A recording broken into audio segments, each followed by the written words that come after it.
मुंबई की electric vehicle बनाने वाली कंपनी राफ्ट मोटर्स अपने नए स्कूटर को लॉन्च करने के लिए पूरी तरह तैयार है। उनका दावा है कि इसकी लंबी बैटरी रेंज घरेलू मार्केट में मौजूदा स्कूटर्स को कड़ी टक्कर देगी। यह भारत का सबसे लंबी दूरी तक चलने वाला इलेक्ट्रिक स्कूटर होगा। राफ्ट मोटर्स के अनुसार एक बार चार्ज करने पर यह स्कूटर 480 किलोमीटर की दूरी तय कर सकता है। 2 नवंबर से इंडस एनएक्स की बुकिंग शुरू हो जाएगी। राफ्ट मोटर्स अपने स्कूटर इंडस एनएक्स के 3 मॉडल बाजार में उतारेगा। Times base model portable 48 VOLT65 AMPERER lithium ion battery वाले इस स्कूटर की रेंज 156 किलोमीटर होगी। इसकी एक्स शोरूम कीमत 1,18,500 रुपए है। टाइम्स मिड रेंज इसमें 48 VOLT135 AMPERER पोर्टेबल बैटरी लगी होगी। यह स्कूटर एक बार की चार्जिंग में 324 किलोमीटर तक जा सकता है। इसकी एक्स शोरूम कीमत 1,91,976 रुपए है। टाइम्स हाई एंड 9.6 किलोवाट की क्षमता वाला डुअल बैटरी ऑप्शन जो एक बार चार्ज करने पर 480 प्लस किमी तक की रेंज दे सकता है। इसकी कीमत 2,57,431 रुपए एक्स शोरूम है। इन सभी वेरिएंट में 1 लाख किमी, 3 साल की वारंटी और in house assemble lithium ion battery होगी। इस बैटरी का निर्माण कंपनी शुरुआत से ही करती आ रही है। चार्जिंग को लेकर अब परेशान नहीं होना पड़ेगा। राफ्ट मोटर्स के सहसंस्थापक परिवेश शुक्ला ने द बेटर इंडिया से बात करते हुए कहा, हमारा मकसद एक ऐसी बैटरी रेंज वाला इलेक्ट्रिक 2 व्हीलर बनाना था जिसकी चार्जिंग को लेकर राइडर्स को परेशान न होना पड़े। इंडस एनएक्स एक ऐसा ही डबल बैटरी वाला स्कूटर है। फुटबोर्ड के नीचे लगी इसकी 48 VOLT 135 एम्पियर क्षमता वाली फिक्स्ड बैटरी एक बार चार्ज करने पर 325 किलोमीटर की दूरी तय करती है। इसे तुरंत चार्ज करने की जरूरत नहीं है। इसमें 48 VOLT 65 AMPERER की क्षमता वाली एक और पोर्टेबल बैटरी लगी है। एक बार फिक्स्ड बैटरी के डिस्चार्ज होने के बाद राइडर को मिनिएचर सर्किट ब्रेकर NCB पर स्विच करना होगा और स्कूटर EV पोर्टेबल बैटरी पर चलने लगेगा। अब आप बिना किसी परेशानी के 156 किलोमीटर और आगे तक का सफर तय कर सकते हैं। अब अपनी EV की बैटरी के बीच रास्ते में खत्म होने की कशमकश नहीं झेलनी पड़ेगी। कंपनी के दूसरे सहसंस्थापक राकेश साल्वे कहते हैं, इस स्कूटर के साथ हम एक 10 एम्पियर चार्जर भी दे रहे हैं। इससे इंडस एनएक्स को 100 से 150 किलोमीटर तक चार्ज करने में लगभग 3 से 4 घंटे लगेंगे। लेकिन ग्राहक चाहें तो हमसे 30 एम्पियर फास्ट चार्जर भी खरीद सकते हैं। इसके लिए 15,000 रुपए का अलग से भुगतान करना होगा। यह चार्जर व्हीकल को सिर्फ 6 घंटे में पूरी तरह से चार्ज कर देगा।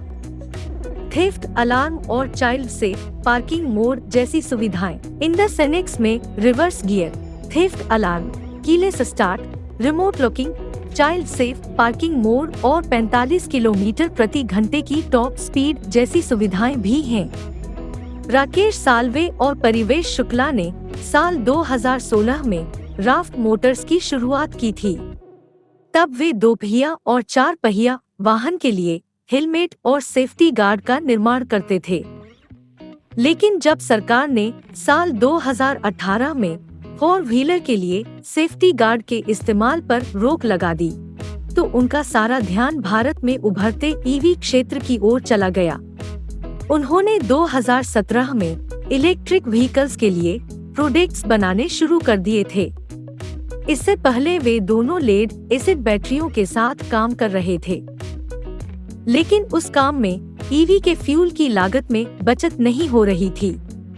बाद में 2017 में उन्होंने लिथियम फेरोफॉस्फेट बैटरी को असेंबल करना शुरू कर दिया और ग्राहकों को 1 लाख किमी की वारंटी देने वाला भारत का पहला उद्यम बन गया। परिवेश कहते हैं, इसने हमारे ग्राहकों का उत्पाद के प्रति विश्वास बनाने में कामयाबी दिलाई। ग्राहकों ने 2021 में हमारी बैटरी की बदौलत 1.25 लाख किमी तक अपने इलेक्ट्रिक वाहन चलाए हैं। दी इंडस इनेक्स बाई राफ्ट मोटर्स। पूरे भारत में 550 से ज्यादा डीलरशिप। राकेश ने बताया, परिवेश और मैंने लगभग 5 साल पहले इस वेंचर की शुरुआत की थी। 1 साल के अंदर हमें समझ आ गया था कि ऑटोमोबाइल उद्योग, खासकर ईवी सेगमेंट, काफी चुनौतीपूर्ण है। इसके साथ आगे बढ़ने के लिए हमेशा नए विचार और सुधारों की जरूरत होगी। उन्होंने कहा, समय के साथ राफ्ट मोटर्स की दिशा और चेहरा बदल गया। आज पूरे भारत में 550 से ज्यादा डीलरशिप में हमारी मौजूदगी है, लेकिन हम अभी भी खुद को एक स्थापित स्टार्टअप कहते हैं। राकेश के पास 15 साल से अधिक का कॉर्पोरेट अनुभव है, जबकि परिवेश ऑटोमोबाइल उद्योग के एक पुराने खिलाड़ी हैं। ऐप से चलने वाला portable charging station. Lithium ferrophosphate battery के बाद कंपनी ने ईवी 2 व्हीलर में अपना हाथ आजमाया। ये ऐसे ही स्कूटर मार्केट में लेकर आए जिनकी बैटरी रेंज 60 से कहीं ज्यादा लगभग 125 किलोमीटर थी। हालांकि भारत में चार्जिंग इंफ्रास्ट्रक्चर की कमी और बैटरी की औसत रेंज अभी भी चिंता का विषय है। परिवेश के मुताबिक चार्जिंग के बुनियादी ढांचे की कमी के कारण देश में चार्जिंग स्टेशन कम हैं। इसकी वजह से ईवी कंपनियां घाटे में चल रही हैं। इस समस्या को दूर करने के लिए राफ्ट मोटर्स ने एक पोर्टेबल चार्जिंग स्टेशन बनाया है, जिसके लिए ग्राहक को 5,000 रुपए अतिरिक्त खर्च करने होंगे। परिवेश ने बताया, यह पोर्टेबल चार्जिंग स्टेशन एक ऐप से चलता है और इसके लिए न तो किसी खास जगह की जरूरत होगी, न ही खास व्यक्ति की।